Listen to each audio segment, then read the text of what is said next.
Hey everybody, welcome to the 3 winning strategies for plugging a leaky pipeline webinar. I'm going to be presenting hopefully with Patrick Downs here. He is busily crushing sales and enabling sales reps over at PandaDoc. So I'm going to begin the webinar without him, and hopefully he gets a chance to join us today. We're going to definitely be sharing some of his knowledge and expertise that he has prepared for us as well. So I'm going to go ahead and share my screen here so that you guys can see as I walk through the deck. And technology will hopefully be on our side today, guys. And perfect, we've got several of you joining. Thank you so much for coming. Cool. So first we're going to talk about what is a leaky pipeline. You can chat us here in the chat on Demio and let us know if you have ever seen a deal where you have predicted that it would close. Just raise your hand. It's a private chat. Not everybody will see it. Raise your hand if you've seen a deal that you thought would close and you told your boss would close. You even forecasted it. Or maybe you were the boss seeing the forecast. This deal is definitely going to close, and it doesn't close. All right, I'm going to wait for some responses here because this happens pretty commonly. This is a version of a leaky pipeline, right? We think a deal is definitely going to go all the way through to close one business, and we don't see it happen. Looks like I'm not the only person who's experienced this. This is great. Thank you guys for participating. So there's a couple of other ways that you could identify a leaky pipeline. You know, it could be at different stages. It's maybe not that you predicted that it would actually close, but you thought, hey, that was a pretty good conversation. And then, you know, maybe you've even gone through a demo or some sort of next stage in your pipeline development, and it doesn't go any further than that. Okay, so there's definitely different stages in your pipeline development. You're going to see maybe they drop off after demos. So anybody who's ever seen that where maybe you didn't predict that it would close, but you certainly thought that the prospect would be available to meet with you, and then suddenly they dropped off.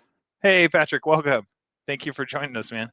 All right, Patrick joining us here. Patrick, we were just catching up on what does a leaky pipeline look like. So we talked about you forecasted the deal was going to close, and then maybe even earlier in your pipeline, you thought somebody would go from demo to like maybe an opportunity, and then they never followed up with you, kind of maybe even ghosted you. Any other examples of a leaky pipeline that you've seen? And just to be specific, I'm usually seeing it happen at a very certain time, especially in my circumstance, and it's usually around when a proposal goes out, for my opinion.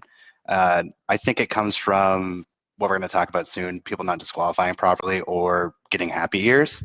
And it really comes down to how you're running your process, and that ends up causing it to drop out at a certain point. Okay, so I like that you brought up some of the causes and the correlations here. So happy ears, maybe describe that for pretty much everybody's going to be familiar with this idea. But what does happy ears look like? When have you seen this before? It's the most depressing thing ever. It's like seeing a really happy puppy before it gets kicked. It's not fun. When a salesperson hears something that makes them feel really hopeful because they think it's a buying sign, but it's not really, and they're focusing on that too much and not hearing the actual problems. Do you have any examples of that one? Because oh man, I've been a victim of that myself. I've convinced myself this deal is a done deal. This is signed, sealed, and delivered. This thing's going through on the first conversation because of something they said that totally wasn't a buying signal. You have any examples of that? So kind of a side example, I had a rep who heard someone say 100 users because we have a seat-based model, but then they immediately followed up with like, but I think it might just be like 4 because of a certain way the process. They heard 100, did not hear the 4 at all, completely like almost blacked out. And then they forecasted that as a 100-user deal and even didn't ask again because I think deep down they knew, they were just hoping. Just didn't want to ask. Yeah. Oh, that's rough. That's right. That's happy ears. Okay. Feel free in the chat, guys, if you're watching this, raise your hand if you've experienced happy ears. Maybe throw up some bunny ears in there. But that's definitely happened to all of us before. I appreciate that. So that's the problem is the leaky pipeline, and this is happening to all of us. Anthony, thank you. Yes, you've had happy ears or seen it on another rep before for sure. So what we're going to talk about is 3 strategies for avoiding or plugging these leaks in your pipeline. And the first one, this is the one that I just was so excited for you to break down here, Patrick. Please walk us through being ruthless with disqualifying deals. Like, what does that mean for you? Because it's, I mean, as soon as we started talking about topic ideas for this webinar, this is one that clearly stood out as like, this is Patrick's jam. He is ruthless. What does that mean? Yeah, I think the first time you asked me, it's the only thing I could even think about. I couldn't even move off the topic. Yeah. When I say ruthless, we are talking about disqualification and also sticking very closely to a sales process. So the way I build my process is in such a way that if you follow every step of it and you're really honest about you following the step and not just half doing it, then if you get to the end of that they should either be progressing through your pipeline in a way where the deal is going to close, or they're going to be gone from your pipeline. Very interesting. Okay, so it's related to how the prospect engages and what the next step is for them. Correct. Yeah. So a series of upfront contracts, trial closes, and very honest questions. Talking about price early can be an example of an honest question. I Sure. talk about price in the first minute of my sales calls, and oftentimes I hear, "Wow, that's refreshing." Oftentimes people hide that, Yeah. and if you don't do that, you're going to have like a stage 3 deal, maybe at a proposal stage that didn't even know your price, and you Yeah. forecasted it, and now it's just not going to close, and you were wrong because you didn't have that Yeah. conversation. Okay. And I know that there's going to be some feedback that, well, if I do that particular tactic, we're not just talking about one tactic, but if we do that Yeah. tactic, maybe they'll shut down too early because you haven't built up the value. Any rebuttal to that particular objection? Because I know that comes up. I've seen it all over LinkedIn, right? Yeah, that's the most common thing I've heard. The first thing I'd say, even without using logic, just try it. You would be surprised what happens. Yeah. Oftentimes people say that without having ever done it. Could it get So shut down because of pricing early? Yeah. I maybe 1 out of 100 times that happens to me, and that would often just be because they straight up don't have the financial plan to support it, which I would want to know that early, because no Wouldn't value you? in the world Yeah. is going to overcome a financial plan that's set in stone. It's just not going to happen. Yeah. I love that. Okay, so there's obviously, so like the finance end of it, bringing up pricing is one example. I know people who use BANT, ANIM, MEDIC, a bunch of other qualifying criteria. Do you have one that you particularly subscribe to, or one that you teach reps? Yeah, it's pretty similar to BANT. My timeline question is just a critical event question. I don't ask like, what's your timeline, or when do you need this up? I ask, why are we talking now and not 2 months ago or 2 months from now? Mm-hmm. Because what I'm trying to get is why they're moving to a conversation with me today, and not necessarily when they want it. I find you get a lot more of an honest answer, which helps also with projecting when a deal is going to close. Yeah, I mean, honestly, if you've pitched me on something that could potentially solve a problem for me, I'm not going to tell you how urgent that problem is. But if you ask me, yeah, if you ask me, I'd tell you. But if you ask me, when do you want this done? But I want it done tomorrow. I mean, sounds like a ASAP. problem. It sounds like you've got a solution for it. Yeah, I'd love it done as soon as we can. Oh yeah, the budget's in Q3. I mean, that's the thing. There's well, we probably should be talking 2 months from now. Why don't we follow up then? Or here's why, and there's a critical event or compelling event. What's any examples of events there that you might call out from your experience? We're hiring a new VP of sales and we need a process in place so he's not embarrassed of us. Or we're growing the sales team and we don't have a process that can grow with it and we would actually just be stuck. Or we have a 300% quota increase and we're looking for ways to increase our close rates. And if we don't do that, we're not going to get the budget we need for Q4. Very Very nice. specific Yeah. problems. People tell you those too. Like if you ask that question, they'll just spill their guts. I have no idea why. I don't think people realize what question they're answering almost. Yeah. Interesting. Well, I mean, obviously, you've probably built up some rapport and done a great job with a great brand. If you don't have the brand behind you, that probably doesn't help you as much. But certainly, I think a lot of us are afraid to ask those questions, right? Like we don't honestly want to know the answer because we're just hopeful we can kind of like keep going through the motions. I used to sell door-to-door alarms, if you can believe. It was one of my first sales jobs, and that was the thing, right? Just keep filling out the contract. Just keep going. Like assume that they're saying yes, and don't ask too many follow-up questions. Literally, my manager was teaching me this, and like just keep filling out and asking them questions to fill out the contract, and assume they're saying yes. You'd get a beautiful document completely filled out, and they'd be like, "Oh, I'm not doing that." Right? Same B2C as it is B2B. So it's funny that you're experiencing that. So being ruthless. Now, we're going to speak to this in the third strategy, which is making sure you have enough pipeline and how to fill that pipeline when it starts leaking or you notice that it's been leaking. But how do you get over the fear of saying no to a deal that like maybe, just maybe, if another thing happened during the process of selling, it might close? How do you get over that hurdle? For me, I had someone tell me just to trust them. And obviously that can be hard, but I think if you have a really good relationship with your coach or your manager, you will do that. And then what I found was when I did it like 5 times and each of the deals ended up closing when I had pretty much said no to them. Hmm. And I did another time and it didn't work, but what happened was I found out the person had a financial plan situation that was set in stone that wouldn't have closed anyway. Yeah. So I think it's more of a gut thing. I sometimes can't even logically explain it, Rex. There has to be some psychological explanation. Yeah. But I found that just by being this way, people tend to gravitate towards you because you're completely honest. And I'd rather have someone out of my pipeline that wasn't going to be able to like match my style than have them in just because I want the deal. And also because I think when people can tell you want the deal, that tends to push them away. Yeah. I think Josh Braun talks about it as commission breath, right? They can smell your commission breath. You want the deal too bad. And then that will ironically pull them in the other direction. Yeah, that's interesting. I mean, it's one of the biggest things I talk to sales reps and entrepreneurs about is like you have to be able to walk away from a deal because you've built up enough pipeline. You can't look, there's That too. times in your business where you don't have enough pipeline. You're like, look, I'm going to work this deal, and then you find out it wasn't going to close. You probably should have cut it off and been focused on building pipeline, which we'll speak to in a minute.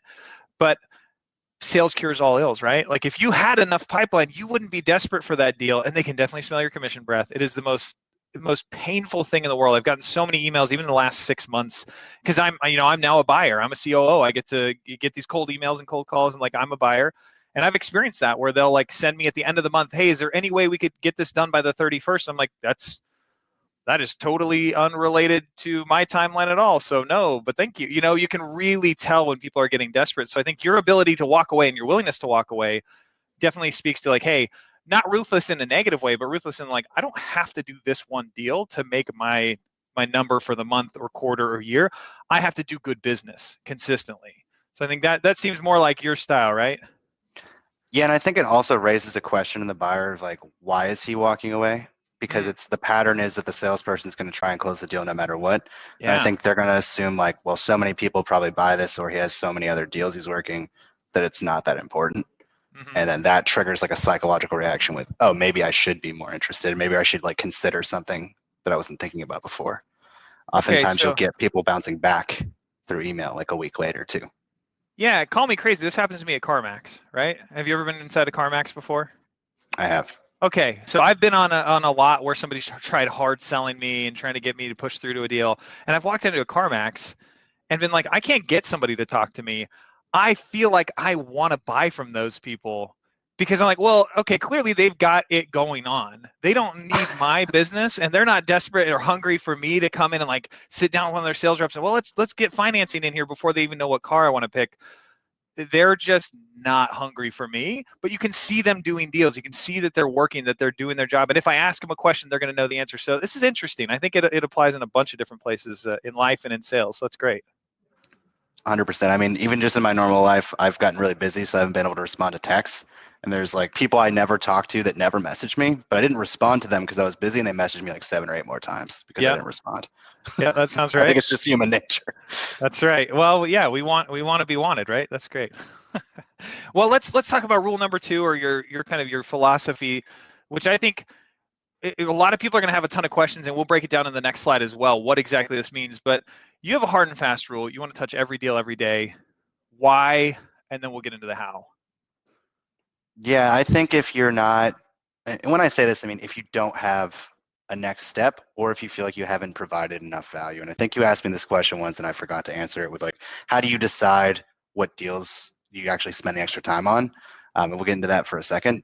But what I mean by this is if I have something in my pipeline and I don't have a next step on it, I'm either touching that 3 times a day, or if I do have a next step on it, I'm touching it once a day with Okay. some sort of drip, whether it be a white paper, an ebook, trying to get a referral in there, something on another channel like LinkedIn or text. Just because I feel like when you have a gap, especially if it's longer than 2 or 3 days, there's that thing that happens where either an internal conversation happens that pulls them away from you, or they just go, oh man, I don't really have the time for this. Something happens in between that first and second meeting. Sure. And that's where most deals I'm seeing are lost. And every day, I mean, and even saying 3 times a day, it sounds like a ton. Have you had, I mean, of your experience in doing this and enabling reps to do this, how often are people turned off by that versus just staying top of mind? And are you expecting them to respond? I'm not necessarily expecting them to respond. And when I say 3 times a day, I mean you spread that between multiple channels. If I Sure. got 3 emails from someone, I'd be like, you're a crazy person. But if I got like a text in the morning, someone commented on one of my LinkedIn posts in the afternoon, and then they sent me an email at the end of the day with a reminder, I Yeah. probably wouldn't care or feel like they were like bugging me, Okay. because those are seen as separate things usually. Well, so let's break down a few of those actions that you can take because I think there's so many ideas, and you just spouted off 3 of them, and one of them that I loved in particular is commenting on LinkedIn, it's literally just a deposit. You're not asking for anything in return. Like you're not trying to get something out of it, but they've seen your name, they've seen your company, and they're like, oh yeah, I like that person. Oh yeah, oh, or like, hey, I know I owe that guy a follow up. There's something there, so I like that. So maybe walk us through some of these actions that you can take on deals, and we'll make sure that these slides are available. You guys can obviously watch the recording of this after the fact, but there's some really good gems in here. So walk us through this. Appreciate that. I like the word deposit. I know it's coming up a lot with the whole flip the script thing happening Yeah, and Josh Braun becoming more popular. yeah, I definitely. feel like all of these are deposit in a way. Sure. I don't ask for anything on any of these. Even number 3, there is no ask. So the first one is just a video with me outlining like what's happening. I find this to be great because oftentimes you'll have no agenda for a next call or everyone's just winging it in between. But if you can almost set an agenda for the next call at the end of every call, that's going to help you actually move the deal and make sure people show up. And obviously, we're not perfect, and that doesn't always happen. So you can use a video afterwards defining it just to Yeah, make sure it's summarized based on your notes using something like Drift Video or Vidyard. love it. The mutual action plan, do you guys use that? Are you familiar with that term? I'm familiar, but break it down for the audience. I think this is a great Sure. idea. So a mutual action plan is based on the concept of like quid pro quo or give and get, and that you have a timeline with like different items on it, one that you're going to do, one that they're going to do, and then back and forth. So I've sent you this video. I'm expecting that you're going to be able to talk to procurement by our next meeting on the 14th.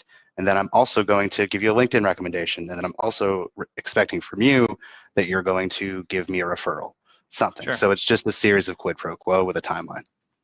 Yeah, which is not unfair, unreasonable, or crazy. It's like we're doing business together. That's totally fair. 100%. And then Love it. there's deposits in there, right? I love writing LinkedIn recommendations for people. It's such a fun little way to give back because I think that's something people don't realize adds a lot of value as far as It networking does, and it's potential. not nearly as common as you'd think it is, right? It doesn't happen all that often. So I think that's a great idea, especially if Takes you've had 5 minutes. some good interactions with them and really you understand what they know about the problem they're trying to solve or their department or their company. I mean, there's a lot of good things you can genuinely say about a person. I love that. That's great. And then as far as number 2, I use a couple different programs to do this, but whatever it is, sending out different pieces of collateral that will help them build a business case is big. Oftentimes people skip right from the demo to trying to close the deal and they're not actually building a case for the business, Interesting. whether that be stories and testimonials and case studies or some sort of ROI metric or calculator, explanations with videos, an executive summary that completely breaks down what they need and how you solve the problem, as well as like maybe a little bit of a personal video showing your team or your office so they can get an insight into who they're actually going to be working with. Sure. Oh man, there's so many good ideas in there. So I'd love to break down a couple of them, but typical channels of communication for these are mostly email. It sounds like you're sending this over kind of like, hey, just thought this would be useful, not expecting a ton in return, as you said, more a deposit than just expecting a transaction to occur. So that's great. Correct. What tools do you use? I'm just curious. What do you, obviously, you guys have PandaDoc, so I'm assuming you're Yeah, using some form of PandaDoc during part of this. I hate self-pitching, so that's why I said like I I'm use bringing more. it up. Yeah, I'm bringing it up. What other tools do you use? But include PandaDoc in there because I think there's certainly other tools you could consider, but PandaDoc is obviously one of them. Panoc's one of them. I'm trialing this thing called the ROI shop that we might purchase, which is just the ROI calculator with like some collateral around it, which is Oh, really cool. cool. Nice. Email helps. Sometimes we just have stuff in PDF. And then, yeah, obviously PandaDoc, since we have a lot of content stored there. And do you ever send any of these, especially from number 2 here, any of this content over LinkedIn at all? Do you find that your prospects spend a lot of time there? And is that like a channel that you shoot them over docs or anything on? I've actually not done that. Is that something you do? Occasionally. So we've got like an outsourcing guide. If you're considering outsourcing, we've been reaching out to folks on LinkedIn and saying like, hey, if it's helpful, I'd send you the link to it. And people have been super receptive to that as just another means of breaking through into conversation. I think it's been good for follow up with folks, but I think by and large, emails the channel for dropping documents and things like that. I've also seen John Barrows and his team, like Morgan, they have done like videos over LinkedIn or audio recordings over like almost like a voice message over LinkedIn. I think there's a few I other love like that. additional touches that are really cool there. It wasn't like a sales conversation, but this person I'm friends with named Amy Quick.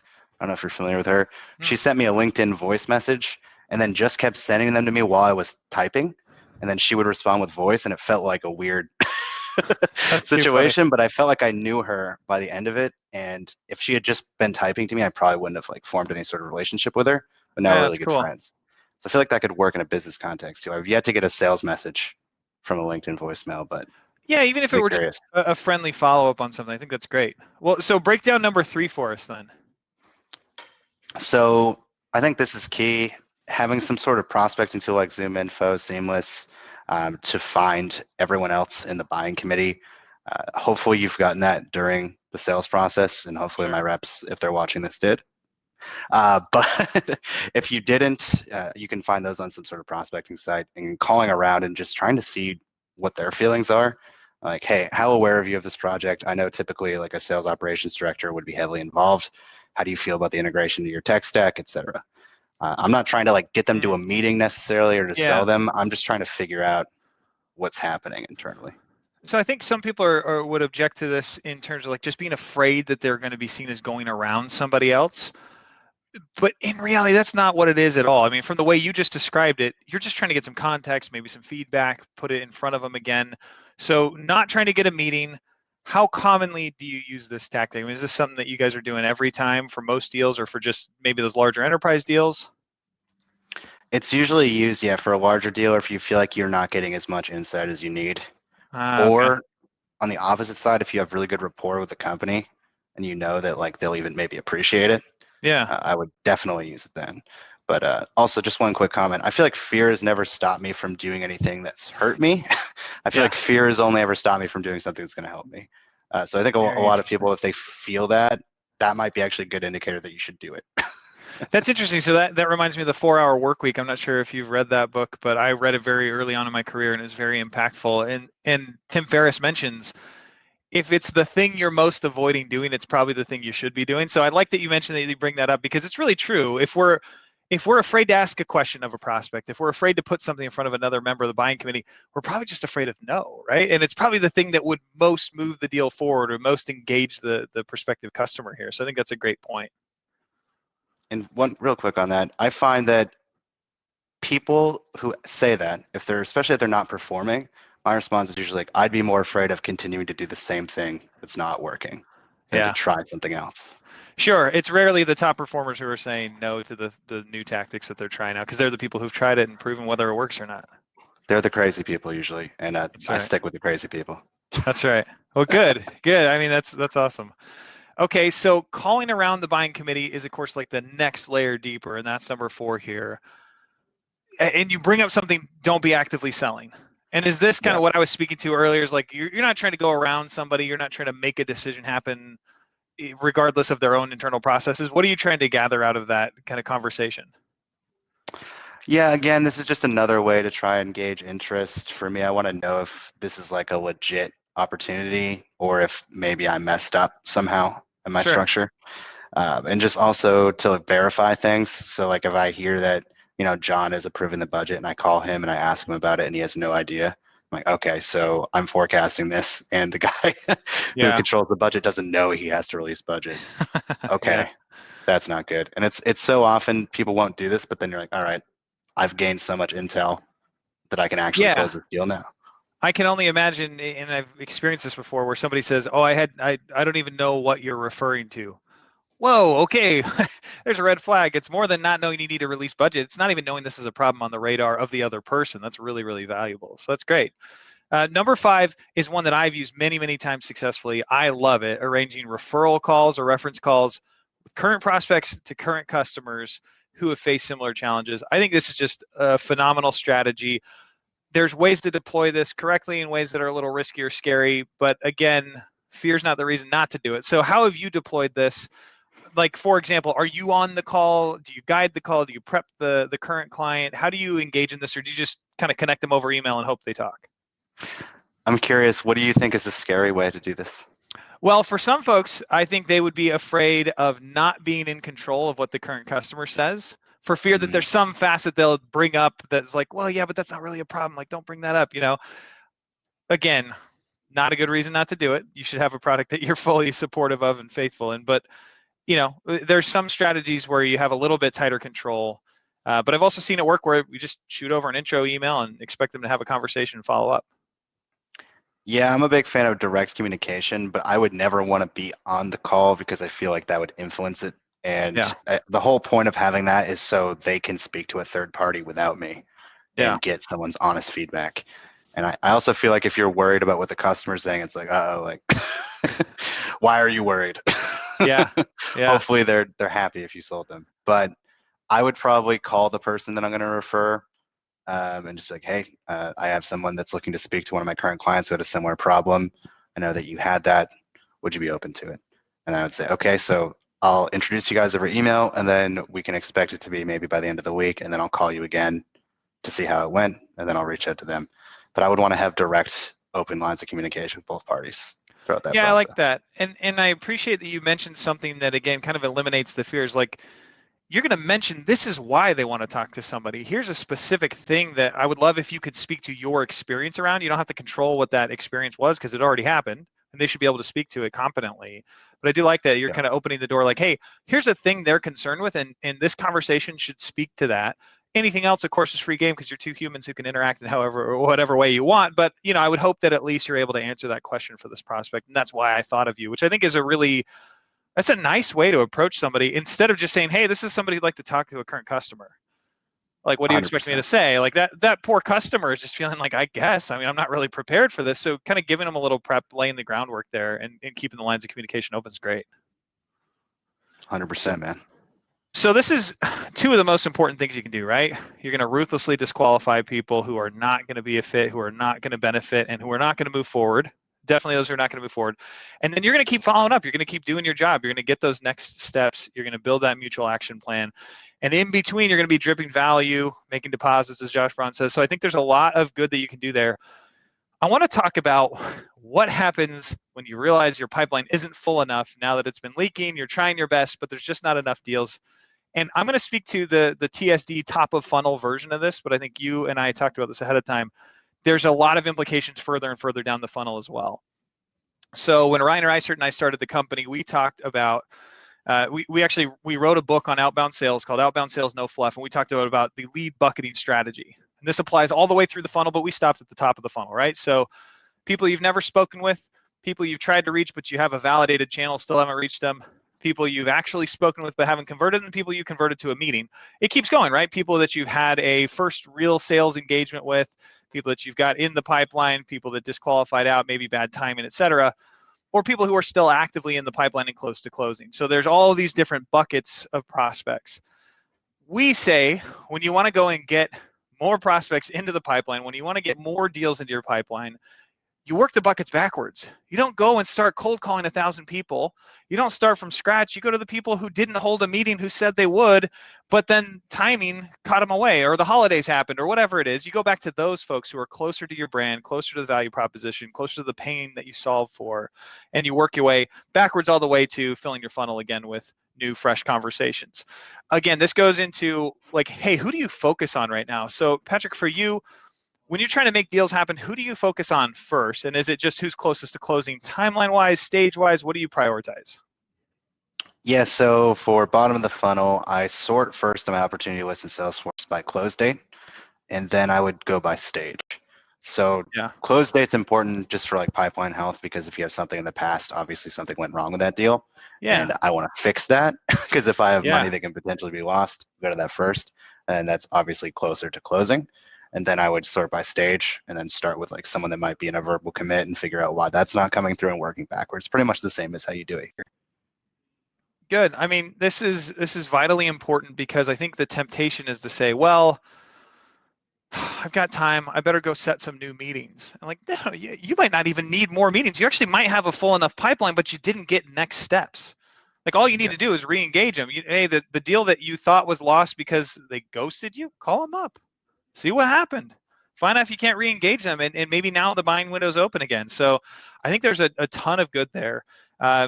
We've also seen that if you're really smart with your prospecting ahead of time and you can ask questions when you get into that first conversation, and now is not the buying window, and they say, look, I'm in contract, I'm 6 months out, talk to me again in May. You should document that somewhere in your CRM. So for us, we have next attempt date. And we also have research questions. So if we find out that, hey, like they're in contract, here's who they're with, here's what they're paying now, we could just go build a list of folks we've already had conversations with, where we already know this is, correct information, and we're going to go back to them and say, hey, sounds like now's a better time, let's reconnect. And you've got that kind of history. So much more valuable than just saying like, oh, I've had a conversation in the past. Like, I know this is actually probably the buying window for them. So commercial insurance agents use this. They have an X date. They know when somebody else's policy is going to be coming due. So there's a lot of great companies out there offering technology around buying signals or buyer intent. Like, hey, these people are searching heavily for something. So again, just being smart about how we prioritize those activities we're going to use to fill those buckets and fill that funnel, or rather that pipeline. Any additional thoughts there? This is something I really think we need to do better. I've been talking about the idea of a long-term pipeline, because right now we have like an active pipeline, and then if I'm ruthless and I disqualify something, it really just goes into like a close last timing with a re-engage date. But at the same time, I feel like there's so much self-reporting there that it just, you miss stuff. And I started thinking about it, like, how many deals have I missed where maybe somebody's actually reached out to me before I could reach out to them, and I should have done it 2 weeks ago. Okay, what about the people that don't actually do that? Do you find that next attempt date in Salesforce is enough, or have you thought about like other things you could do to make sure you're not dropping any money? I think that's a great question. We throw everybody back into like our engine for just follow up with valuable content where we think that they can benefit from it, but it's not. I find that often when you put it in nurture mode, right, and they go into the black pit or black hole of marketing. No offense to marketers who are watching this, because I love marketers and I see a ton of value from that kind of nurture. But most of the time, then sales doesn't re-engage them unless those prospects call up that sales rep and say, hey, we were speaking like a year ago. I wanted to find out. No, I would love to hear from the audience if anybody else has experienced this and found something that was effective for them. But in terms of being able to keep people in like a living pipeline or something where we're touching back and forth with them and adding valuable content, I haven't, because I think all of us as salespeople are naturally looking for what's now. It's very normal to say like, what's active? What's closest to closing? And then not really prioritizing any period of time where you're going to focus on those that aren't going to close right now, but you want to nurture more actively. So I think I would love to hear some ideas out there. We got a couple of questions that we can answer here, certainly, but I haven't seen anybody actually dedicate to that. I've got a friend who runs a company called the Sales Rebellion, and he talks about a living pipeline. He's got a very unique approach to that. So you seem like maybe you're familiar with that, Patrick, but the idea Dale? is, so Dale. Dale talks about this, and I think anybody who wants to should go follow him. We can drop some links after this and send it out in the post-show follow-up notes. But Dale talks about the living pipeline, and this guy has stories where he was 5 years out from closing. So he's selling printers, like copiers, the hardest thing on earth to sell. And before it was the Sales Rebellion, he was the copier warrior, right? This is just a brutally difficult market, but he would go to somebody's office, he would break through, have a conversation because they liked him as a human, and he would find out it wasn't time, and he would just keep nurturing them actively as a sales rep. And for him, those deals were worth it. And I think there's certain elements where it's like, hey, this is a $2,000 deal. I can't spend active time engaged in that. It really, I think, would depend. But I don't know. Have you seen anything else out there from others? Somebody like Dale? Any advice you have? When I worked at Yelp, we had a checkbox inside of Salesforce, which I liked because I feel like when you're trying to put a date, you're trying to think logically instead of just, hey, I want to mark this for later, which is really all I need. So we would just run a report on the checkbox, whether it had been checked or not. And then like we would have that as our living pipe. I just said long-term pipe, so it was like LTP. So you click the box, and then that would just be a list of everybody that you've decided goes in your LTP. I like that. So you can run it. And I think I want to do that. Yeah, hey, look, I know we're losing money. Look at that. We're identifying things right here. Well, I think this is great. Let's get to Evan's question, and guys, feel free to chat us some more questions here because we're about to jump into the Q&A session. But Evan said, have you had success with working backwards from lost deals, either from no decision to loss to competitor? I can tell you, working backwards from lost deals where we've lost to a competitor, absolutely. I'm in a service business, right? We run a sales outsourcing firm. I cannot tell you the number of times we've had conversations with folks who went with somebody else for price and came to us for quality. Happens more often than they'd probably care to admit. It's very common. If you know what your unique value proposition or unique selling proposition is, you can go back to them and ask them about that thing. Hey, how are you experiencing on the quality? Or like, that you do more volume of activities. That's us. Like, hey, that competitor said for $4,000 they could make phone calls. How many phone calls do they make? 100, 1,000? What was it? Is there something there to re-engage? Found a ton of success in that. Patrick, you have any thoughts on that one? Are you assuming this question just means like going back to close lost deals and just working those Yeah. again, right? Yeah, and Correct. Evan, Yeah. feel free to clarify, but I think so. Okay. Yeah. So I work every close lost deal. The priority I think would be timing. That would be the main thing. So So if that's now just was the because the wrong time wasn't right. time to follow up with them? Yeah. Correct. Yeah. Timing is my favorite. I love competitor because oftentimes people get 3 months into a contract and they're like, whoops, that was a mistake. And those are easy to get back. The rip and replace is easier than people think, Yeah. even in the service business. Yep. And say my other favorite one, what do I like? I like them all. I feel like if I had someone's interest at any point, that's the first person I want to talk to. And we So close our most deals off prospecting from close loss opportunities by far. that's funny. When I was at InsideSales.com, who's now Zant, there was one guy who was a BDR on our mid-market team, and he always had more meetings than everybody else, and he worked like half as many hours. I swear, people didn't even care because he was crushing his number. He would just go back to people who were going to hold a meeting and didn't hold. They didn't show up. Yeah. He would just go reschedule meetings all day long. And guess what? Those turned into pipeline and closed won deals all the time. So I think you brought up something really important there. Timing is the most valuable of those closed lost reason. So one of them, I have a customer who actually they sell internet services of all things, and they sell really actively to those who come inbound now and really actively to those who came in inbound 11 to 13 months ago because they probably went with a competitor and now they're probably up for renewal or considering another vendor. So there's some really smart ways that you can segment that data so that you're not trying to follow up on everybody that you lost for timing reasons and just hoping their timing. You should figure out, well, did they go with somebody else or when is the timing, and really document that carefully. It sounds like you guys were doing that though, Patrick. Yeah, re-engage dates are big, especially for timing deals. But what I find interesting about this is you talk about the buyer's journey from awareness consideration to decision. Oftentimes the timing stuff is from people in the awareness stage. But the thing is they're in the buyer's journey. And instead of like going cold and trying to find people at stage 0, I'd Yeah. much rather start with stage 1 or 2. Yeah. I totally agree with that. Well, Evan, thanks for asking the question. Anybody else who wants to throw them in there, please feel free. So far, Patrick, I think we've both come out with things that we learned from this that I was excited to get your take on these things. Any final wrap-up thoughts, any feedback or ideas that you have that you wanted to share here before we close out? Yeah, I think being really intentional about the way you build your sales process is important. And even if you are like at an AE level or an SDR level, you can build your own process given the company. I've even found with companies that have very strict processes is that if I was able to prove out with a control that mine worked better, they would allow me to use it and they would even roll it out. So I Yeah. think experimenting and making sure that you're controlling your pipeline with your process, especially if you feel like the one provided to you like isn't doing that, you need to experiment and Oh man, find something that works for you. I couldn't agree with that more. I have always been a fan of the idiom. Nobody cares as much about your success as you do. Nobody cares as much about your career as you do. The other version of that is nobody is responsible for your career or success except you.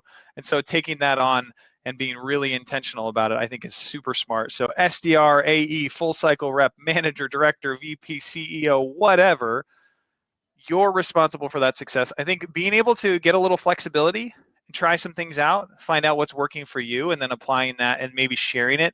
I've seen sales teams where they were a little afraid of sharing the good stuff. One of our values here at the Sales Developers has always been we share the good stuff. We try and share it publicly with our audience, but also with people here internally like, hey, how did you go set that monster meeting when we've had trouble breaking into that account? Let's go try applying that to several other companies that we're working with that are trying to break into some monster accounts. So I love what you're saying there. That's great advice. Thank you. What would you say your takeaway here would be? Oh man, for me, so my takeaway from this is to be ruthlessly disqualifying deals. I think just a friendly reminder to me of like, man, was that really a deal? Is it really? Did you put the next steps on that? Is that really going to move forward, or is that just somebody who likes what you had to say? I feel like often if you're good at explaining things and you're passionate about your topic, it feels like people are going to do business with you, and it's not necessarily true. So being really ruthless about that, making sure we're putting next steps on everything, is a really good one for me to remember. Touching every deal every day is something that I'm not actively selling nearly as much as like Adam and my sales team, but it's really important to think about it that way so that we're engaging, adding value, making those deposits as we're talking about. So those, I mean, frankly, those are both the two that you brought up, and those are my favorite from today. It's awesome. Looks like we got another question too from Chris. What is your biggest reason to disqualify? It's a good one. I actually had someone ask me that this morning. I think my answer might have changed. I think the biggest reason, like for me, since I sell a software, is obviously going to be like a technical limitation, just because there's no way I can get around, hey, there's like 3 things my product can't do that you need to solve your problem. But I think Sure. a big thing there is differentiating, like, this is the thing they want in the product versus something that they need to solve their problem. I think a lot of people might over disqualify for stuff the person doesn't really need.